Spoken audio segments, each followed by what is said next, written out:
बिस्मिल्लाहिर्रहमानिर्रहीम। हमल और वलादत पर करानी आयात। वही जानता है कि माओं के पेटों में क्या परवश पा रहा है। सूरह लुकमान।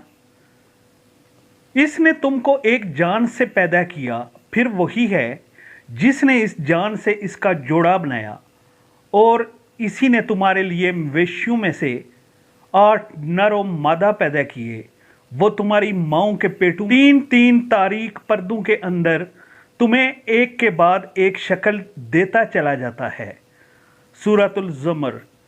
वही तो है जिसने तुमको मट्टी से पैदा किया, फिर नुतफ़े से, फिर खून के लुथेड़े से, फिर वो तुम्हें बच्चे की शक्ल में निकालता है, फिर तुम्हें बढ़ाता है ताकि तुम अपनी पूरी ताकत को पहुंच जाओ, और बढ़ाता है ताकि तुम बुढ़ापे को पहुंचो, और तुम में से कोई पहले ही वापस बुला लिया जाता है।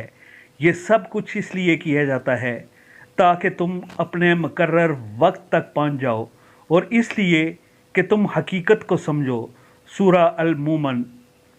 इसने ज़मीन और आसमान को बरहक पैदा किया है और तुम्हारी सूरत बनाई और बड़ी उम्दा बनाई है, और इसी की तरफ आखिरकार तुमको पलटना है।